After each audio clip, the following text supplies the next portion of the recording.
다 같이 사도신경으로 우리의 신앙을 고백합니다. 전능하사 천지를 만드신 하나님 아버지를 내가 믿사오며 그 외아들 우리 주 예수 그리스도를 믿사오니 이는 성령으로 잉태하사 동정녀 마리아에게 나시고 본디오 빌라도에게 고난을 받으사 십자가에 못 박혀 죽으시고 장사한 지 사흘 만에 죽은 자 가운데서 다시 살아나시며 하늘에 오르사 전능하신 하나님 우편에 앉아 계시다가 저리로서 산자와 죽은 자를 심판하러 오시리라. 성령을 믿사오며 거룩한 공회와 성도가 서로 교통하는 것과 죄를 사하여 주시는 것과 몸이 다시 사는 것과 영원히 사는 것을 믿사옵나이다. 아멘. 참 좋으신 하나님 아버지 감사합니다. 저희들을 이렇게 지켜주시고 주님의 자리에 나와 기도하게 하시니 감사합니다. 아무것도 염려하지 말고 오직 모든 일에 기도와 간구로 너희 구할 것을 감사함으로 아뢰라. 그 감사함으로 주님 앞에 나아가길 원합니다. 주님, 오늘도 우리의 성령으로 충만케 하여 주시옵시고 우리의 모든 삶의 순간순간마다 늘 때를 따라 돕는 은혜의 손으로 함께하여 주시옵소서.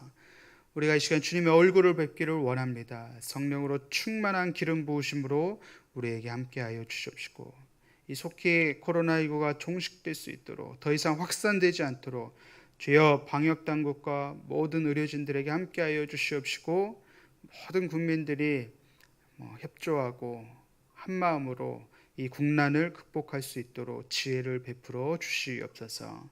주님께서 오늘도 광교순복음교회에 속한 모든 가정과 자녀들과 직장과 사업장을 지켜주시고 인도해 주실 것을 믿고 감사드리며 예수님의 이름으로 기도드립니다. 아멘. 성경 말씀은 이사야 34장 5절로 17절 말씀입니다.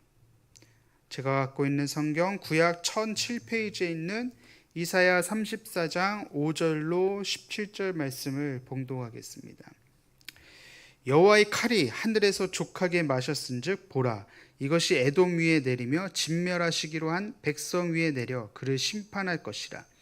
여호와의 칼이 피 곧 어린 양과 염소의 피에 만족하고 기름 곧 수량의 콩팥 기름으로 윤택하니 이는 여호와를 위한 희생이 보스라에 있고 큰 사륙이 에돔 땅에 있습니다. 들소와 송아지와 수소가 함께 도살장에 내려가니 그들의 땅이 피에 취하며 흙이 기름으로 윤택하리라. 이것은 여호와께서 보복하시는 날이요 시온의 송사를 위하여 신원하시는 해라. 에돔의 시내들은 변하여 역청이 되고 그 티끌은 유황이 되고 그 땅은 불붙는 역청이 되며 낮에나 밤에나 꺼지지 아니하고 그 연기가 끊임없이 떠오를 것이며 세세에 황무하여 그리로 지날 자가 영영이 없겠고 당아새와 고슴도치가 그 땅을 차지하며 부엉이와 까마귀가 거기에 살 것이라.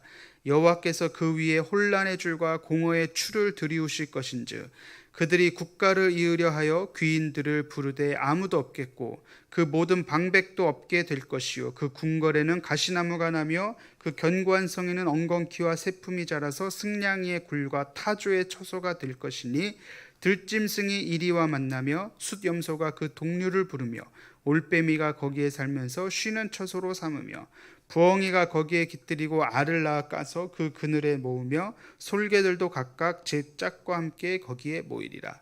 너희는 여호와의 책에서 찾아 읽어보라. 이것들 가운데서 빠진 것이 하나도 없고 제 짝이 없는 것이 없으리니 이는 여호와의 입이 이를 명령하셨고 그의 영이 이것들을 모으셨습니다. 여호와께서 그것들을 위하여 제비를 뽑으시며 그의 손으로 줄을 띄어 그 땅을 그것들에게 나누어 주셨으니 그들이 영원히 차지하며 대대로 거기에 살리라. 아멘.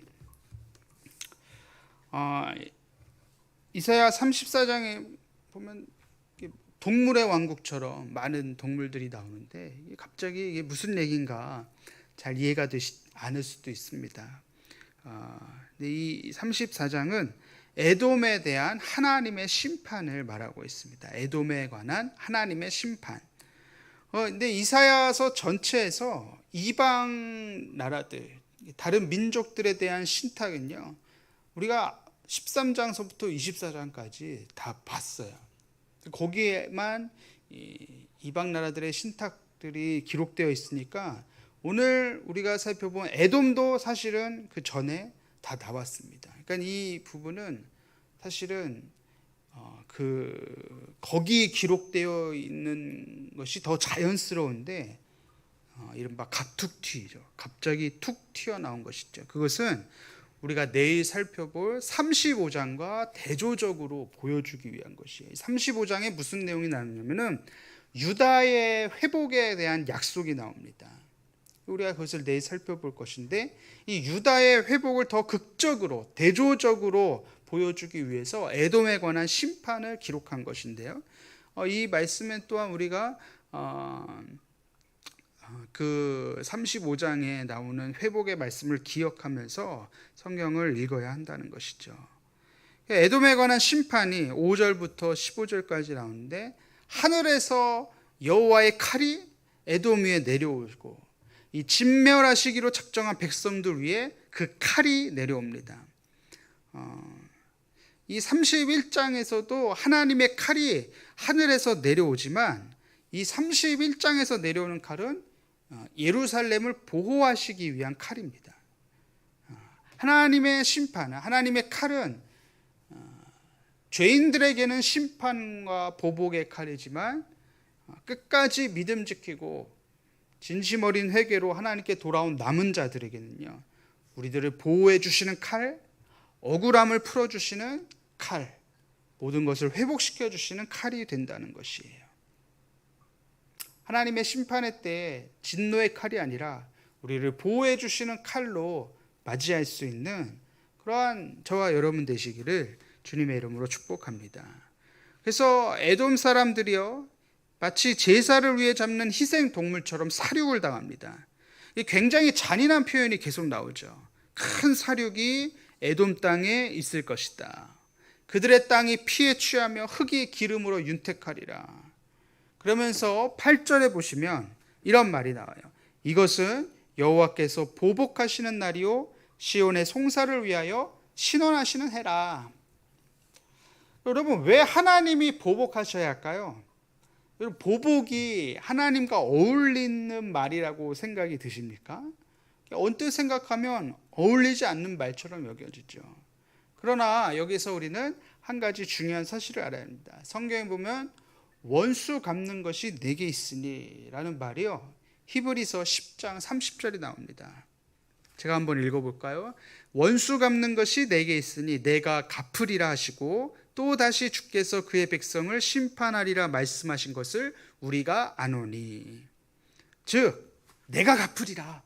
원수 갚는 것이 내게 있기 때문에 너희가 갚는 것이 아니라 내가 갚으리라. 하나님은 우리가 원수 갚는 것을 원치 않으십니다. 왜냐하면 하나님이 정하신 때가 다 있다는 거예요. 하나님의 심판이 있는 때가 있다는 것이에요. 하나님께서 원수 갚으시겠다, 내가 할 일이다.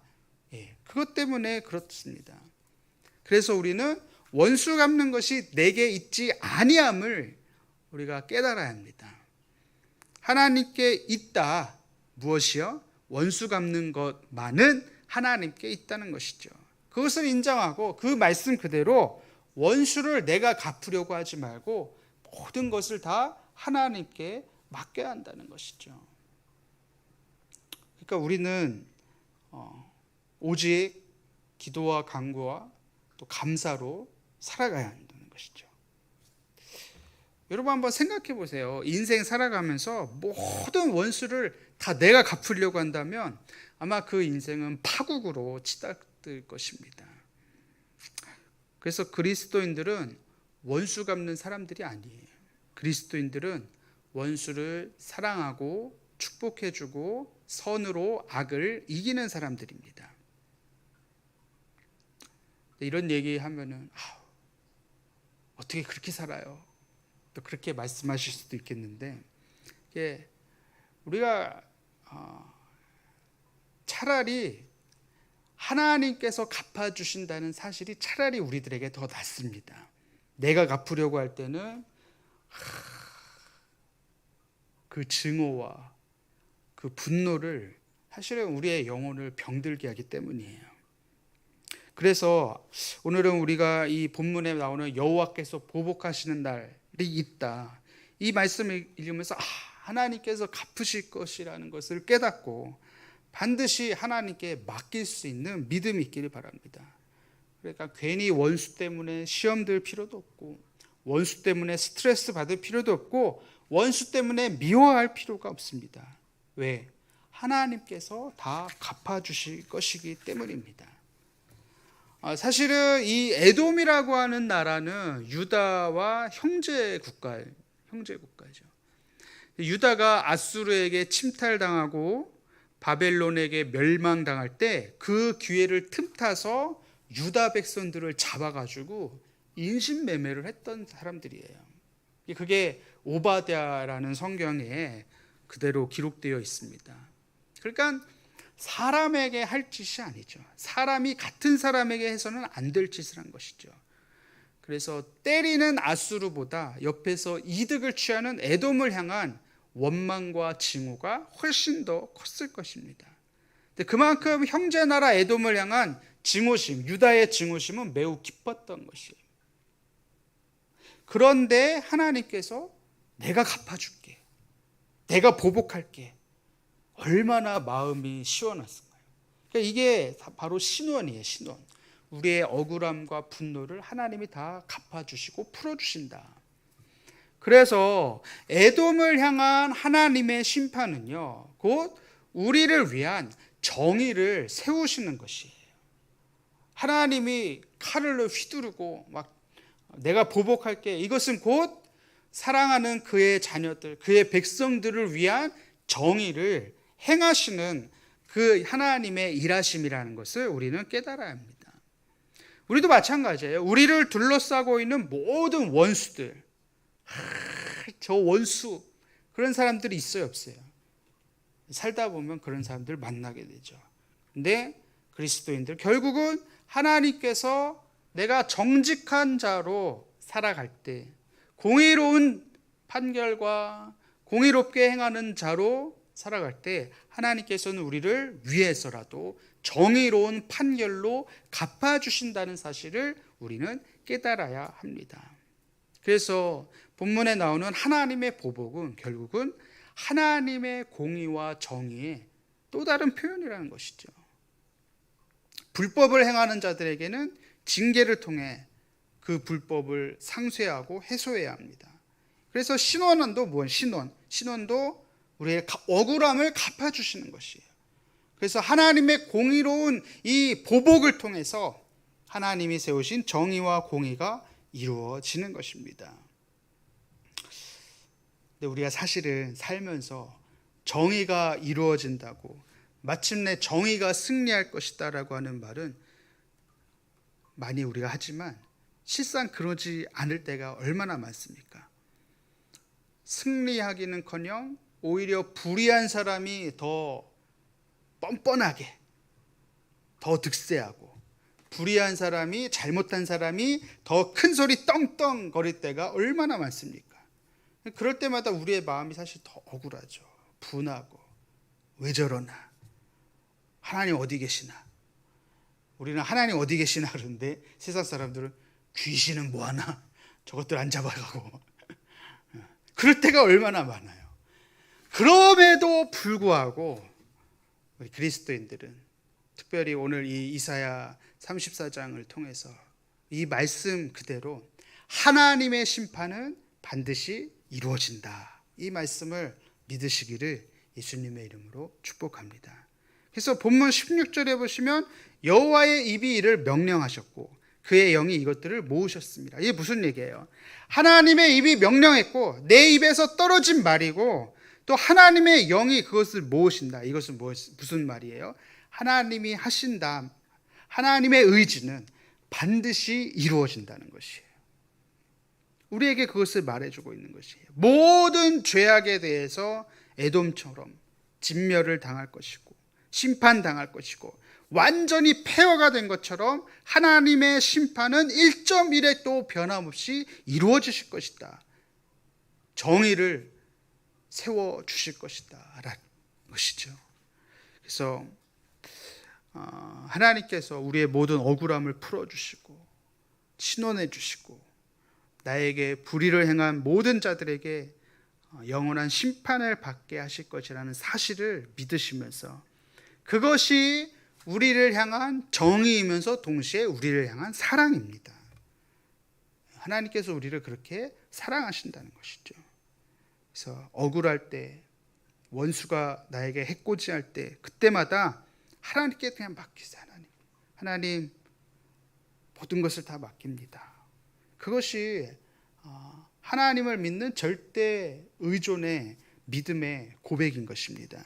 그래서 마침내 이루어질 정의를 기다리면서 오늘도 원수를 갚으려고 하지 말고 믿음으로 살아가는 것, 내 안에 그리스도로만 살아가는 것, 그것이 바로 저와 여러분들의 고백이 되기를 예수님의 이름으로 축원합니다. 기도하겠습니다. 사랑과 은혜와 자비가 무한하신 하나님 아버지 감사합니다. 저희들 살아가면서 억울할 때가 참 많습니다. 어떻게 이런 일이 나에게 닥쳤을까? 그러할 때마다 하나님께 모든 것을 맡길 수 있는 우리들의 믿음이 되기를 원합니다. 하나님의 정의와 공의를 신뢰하고 마침내 하나님께서 우리의 억울함을 풀어주시고 우리에게 정의로 갚아주실 것을 기대하면서 더 감사하게 하시고 더 맡기게 하시고 그래서 우리의 영혼이 날마다 푸른 초장과 쉴만한 물가가 될 수 있도록 우리에게 은혜를 베풀어 주시옵소서. 힘에 겨운 자들, 힘든 삶을 살아가고 있는 자들에게 더욱더 위로와 하나님의 돕는 손길을 더하여 주시옵시고 그로 말미암아서 넉넉히 이겨 나갈 수 있는 강건한 자들로 세워 주시옵소서.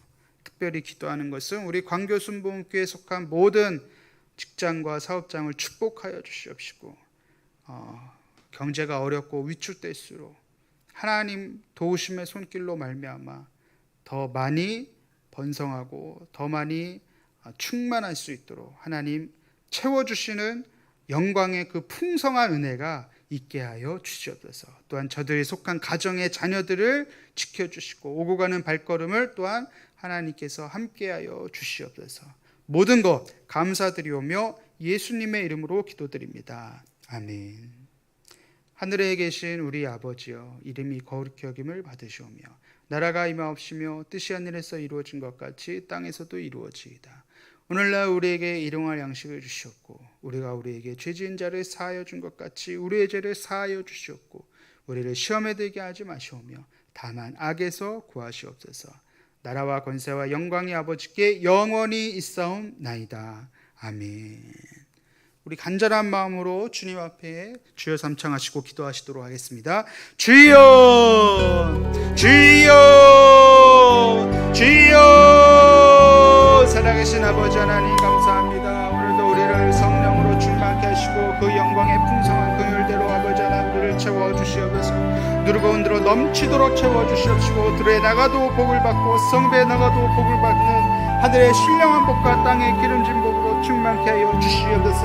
우리의 모든 억울함과 우리의 모든 문제를 주님 앞에 맡깁니다. 오직 기도와 간구로 너희 구할 것을 감사함으로 아뢰길 원합니다. 염려하지 않기를 원합니다. 구하고 찾고 두드릴 때마다 늘 하나님 말씀이 변함없이 이루어질 것이라는 굳센 믿음으로 간구하게 하시고 너희가 구한 것은 받은 줄로 믿으라는 말씀하셨습니다. 이 믿음의 기도를 통해서 반드시 우리들의 삶 가운데 기적이 나타나고 하나님 나라가 완성되어지고 우리 삶 가운데 늘 성령의 기름 부으심으로 늘 함께하여 주시옵소서. 지혜와 명철로 다스려 주시고